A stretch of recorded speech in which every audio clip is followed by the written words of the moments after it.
Hey, it's Aaron, and today I'm going to talk a little bit about something that's going on Twitter right now, and I think that it's somewhat interesting to talk about because, well, I'm going to call some people out, I guess, do the whole internet drama thing, even though I don't give a flying fuck about any of these people. But anytime you mention anybody else that is on YouTube in another YouTube video, it ends up being this thing where it's like, oh, so-and-so called out so-and-so. So I'm just gonna get off the, right off the bat. Not only do I not care about the people that I'm talking about today, I in fact completely forgot they existed for years. They're so unbelievably irrelevant within any circle but their own tiny little corner of YouTube. Very much like myself, actually. So today I'm going to talk a little bit about a person named Shoe on Head. Now, Shoe on Head, way back in the day, I'll give you a little bit of context. I used to be an atheist in the Skeptic community way back in the day, and I used to watch a YouTuber a lot named Armored Skeptic. I can't remember his actual name, but he runs around with a little avatar of a cartoon knight wearing a business suit. It was really quirky back in like 2016 or something like that. Even 2012, I think, is actually when it was, you know, okay for you to have a cartoon avatar as your fucking YouTube personality handle or whatever it is. So he's kind of like a pioneer in being like one of the first dumbass douchebags to actually set up his channel that way. And back in the day, I mean, I had a similar thing going on too. My character was like a little Lego Charles Darwin. So we all had just horrible ideas about how we should brand our channels back then. But this Armored Skeptic guy, he always used to make videos about skepticism and about atheism, and I thought that he was really quite good for a while. Until he started falling on this whole train, riding the fucking, on the same bandwagon as all the rest of these skeptic dolts. And he started saying a lot of things that were more reactionary than anything else. Kind of just like, let's own the libs, let's say whatever we can to be anti-progressive, anti-feminist, and that sort of thing. And basically just kind of, you know, be a dick for no reason because it gets a lot of views. And he got a lot of views. His channel fucking skyrocketed from being such a reactionary dickbag. But he always had, and like I think he still makes content, though I can't imagine any of it is relevant anymore, but I assume that he still makes content. But this video isn't necessarily about him. It's actually about this person that always used to tag around with him, kind of like a lackey riding on his coattails, was this other person named Shoe on Head, and I believe her actual name is June. Why she would call herself Shoe on Head, I don't know. I have emails from back in 2000, or my like email address from back in 2012 is something really stupid too. So I'm sure it's one of those situations where I'm sure they would like to change their just ridiculous name and actually rebrand as something not stupid, but they haven't. So whatever, it is what it is. Anyway, she's always been riding on this Armored Skeptic's coattails for years and putting out her own content. Since she's fairly attractive, the way YouTube usually functions is that if you're fairly attractive, you'll get a fuck pile of subscribers, especially if you're saying something hateful. That's like the MO of basically every female conservative that's on YouTube is just be extremely attractive, say hateful shit, and tons of people are going to subscribe to your channel. The more reactionary you can be, in a lot of cases, the more subscribers you can certainly get. And Shoe on Head definitely did do this for years.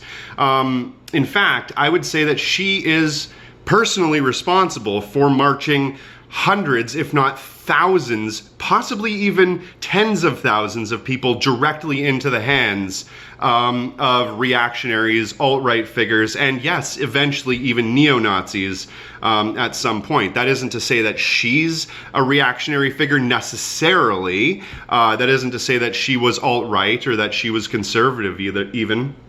But she towed that line. She had the Tim Pool or Dave Rubin way of looking at things, where she may have been like a liberal or some sort of progressive on the surface, but she was always towing that, oh, well, conservatives have the best ideas kind of line. Oh, well, anti-SJW rhetoric is okay. Feminists are terrible, that sort of thing. So she went along with this whole shtick for a long time, and I'm positive that it made her a fucking pile of money. She's, you know, like both the two of them, Armored Skeptic and her, from what I've seen, I'm not going to say definitively, but from what I've seen, they're basically internet grifters. They'll latch onto an idea and they'll sail along with that idea as far as it'll go, as long as they're able to make enough money off of it. Fantastic. You know what? You do you. I don't really give a shit. Like I said, as far as I'm concerned, these people are so unbelievably irrelevant, it doesn't even matter to me. But earlier this year, a lot of people were talking about how this Shoe on Head character has had a redemption arc, that she's gone from being this like terrible piece of shit person online to actually redeeming herself and saying a lot of things that were fairly progressive. I think she supports Bernie Sanders. She's fairly decent on a lot of different policy positions. And it seems like she's done a lot of evolving, a lot of working towards becoming a better person and trying to actually see things through a more constructive light, possibly trying to actually fix the problems instead of just compounding it by continuing to be a reactionary douchebag. Now, all of that being said, a journey like that is a slow process, and when you are a professional reactionary, like Shoe on Head, whether or not she likes it or not, happened to be for a very long time, you do have a certain amount of your income, of your social status, of everything wrapped up in that persona. So it's extremely hard for you, even if you do believe in all of the things that a leftist would, it's extremely hard for you to move away from being that reactionary to actually being someone that isn't, because it's financially beneficial for you not to. And I'm sure, I don't know, because like I said, I don't care about these people, but I'm sure that as she started moving more left, she probably lost a lot of subscribers, probably lost a lot of money, and you know, that's a big deal. If you're willing to go through that big of a sacrifice and lose basically your main source of income, because ideologically you no longer agree with a lot of the people that are giving you that income, then I mean, that's commendable. That's something that is, you know, fairly decent. It's something that you shouldn't look at and say, oh, well, you're a terrible person for that. I'm sure there are hundreds of other reasons why she's a terrible person, but that's not necessarily one of them. Until recently, like I said, never paid attention to them really. Seen her interact with Vosh a few times in some live streams. That was kind of interesting. It was like blast from the past. Hey, look at this old washed up YouTuber that hasn't been around in years. Let's find out what they're up to. Oh, they had a change of heart. Neat. Never going to watch their content again anyway, but neat. But then recently she ended up back in the news, in the Twitter sphere, because she's still vehemently anti-feminist. Now, when she says anti-feminist, and when Armored Skeptic says anti-feminist, what they're talking about is this idea in their head that has been concocted by right-wing reactionaries since, I would say, 2012, of this blue-haired, angry woman that just hates men and wants to destroy the world. Basically a caricature of a person that doesn't even necessarily exist. And they have that picture in their head when they think of feminism, and they project that out into the world. And there are a few select cases that have fed into that internalization, that idea of feminism that they have, that made them just have this visceral disgust with anybody that talks about feminism. And she's still very anti-feminist, apparently.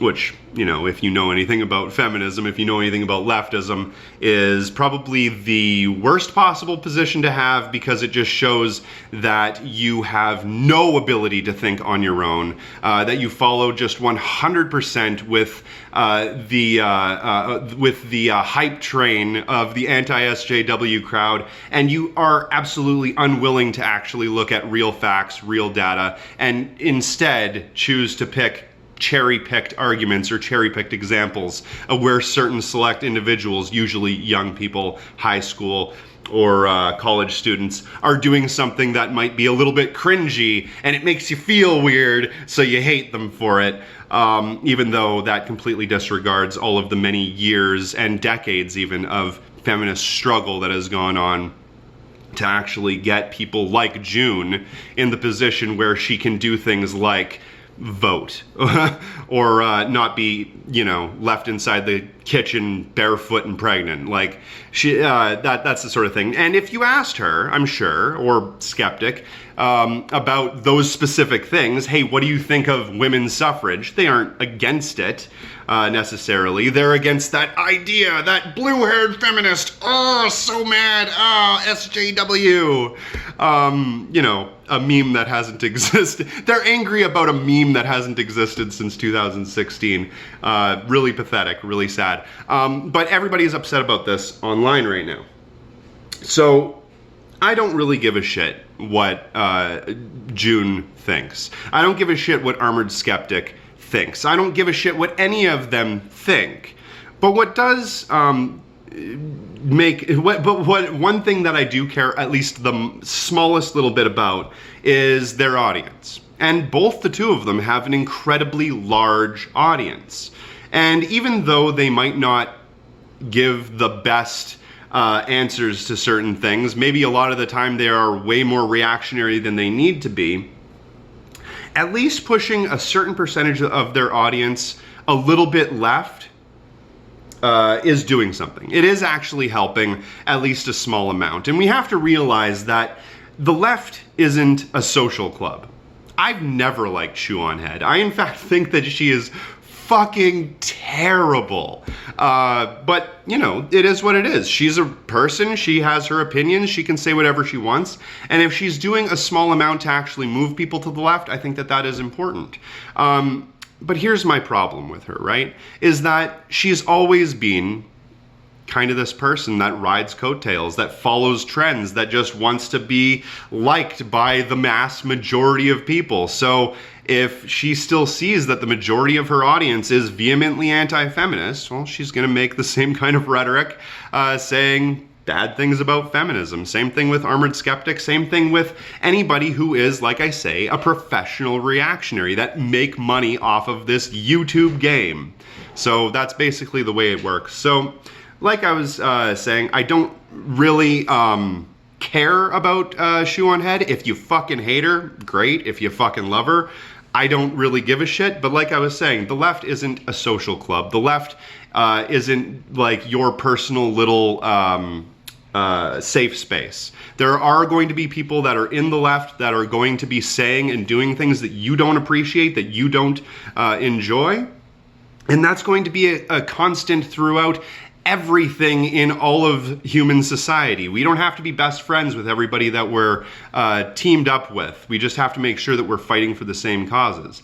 And if it comes to a point where they diverge and they start fighting for a cause that is counter to what we as leftists believe in, then they are going to be the ones that we're fighting as well. But until that point, any little bit of camaraderie, any little bit of unity that we can find, I definitely think that we should take it. And if they make reactionary comments like being anti-feminist in 2019, when that is such a dead meme that it makes you almost fucking vomit even thinking about it, if they want to do that sort of stuff, call them out on it. Tell them that they're stupid. Tell them that they're terrible. Unsubscribe from them. Stop giving them your money. Do those sorts of things. Make them know that their rhetoric on that position is wrong.